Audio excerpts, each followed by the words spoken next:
It's cold and flu season in full swing right now. It's mid-January, right? Making sure the children get enough sleep, wash their hands, and eat nutrient-rich foods can help them stay healthy. That'll help you stay healthy and also recover more quickly. Registered dietitian Amy Reed is here with the foods that'll pack a healthy punch.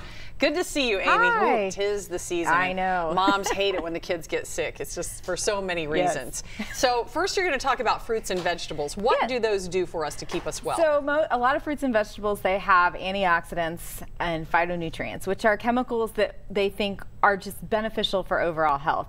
They're like many years ago, there was a study to show that like supplementing with vitamin A was good, but what they really discovered is it wasn't just the vitamin A, it was everything that came with the foods that are rich in vitamin A. So it would be the carotenoids and all those other compounds that we're just not quite sure of, but when they work all together, it works really well. Well, I always think about vitamin C. I mean, my mom always talked about vitamin C keeping a cold away. Yes. Is it true? Well, the studies, what it shows is if you take vitamin C and you have a cold, it may decrease some of the symptoms. Okay. So, you know, I do have a grapefruit here, just a variety of fruits and veggies, so you get everything. So not just focusing on one thing or not just focusing on one supplement, because if you're just focusing on a supplement, you're not getting the benefit. Okay. Now, vitamin D is really important too, right? Vitamin D is also important. Because we don't get enough sun in the winter.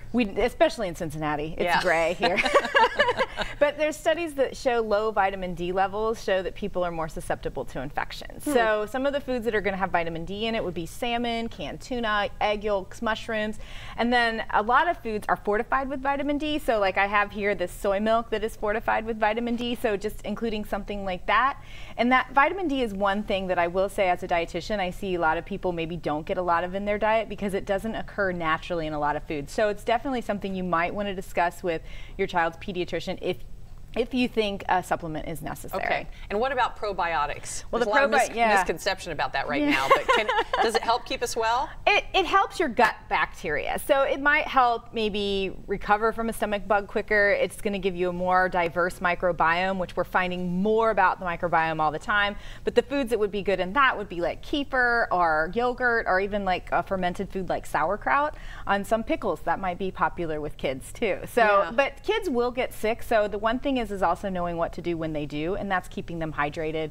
Call your doctor if you're concerned about that. Yeah. So. Are there things besides water that they should drink that are good at that, but won't upset their stomach? My son gets afraid to eat or drink anything when he gets a stomach bug. I'm kind of the camp, if they're not even feeling like eating and they haven't drank much, give them whatever they're willing to do. That's when I kind of like go to my reserves and will get something I don't normally give them, like a Capri Sun pouch or something like that. Yeah. Just because I want fluids in them. And a lot of times if they're not eating something that's going to have a little bit of calories and electrolyte will help a little bit rather than just straight water. And you know, lots of people rely on multivitamins and things like that, but is it really that much better to get it from the food? What's the difference? I mean, if you have a multivitamin, it's likely not going to overdose you unless you're like taking supplement upon supplement upon supplement. So one multivitamin's likely not going to be that harmful or even harmful at all. Will it keep you healthy though? That's some people swear by it. I mean, I think that coupled with eating a variety of foods can help. Okay, good. So. Amy Reed, thank you so much. You're welcome. Good information. Tara has been battling her own cold. Maybe you need this grapefruit over here, Tara. Yeah, give me about 7 cartons.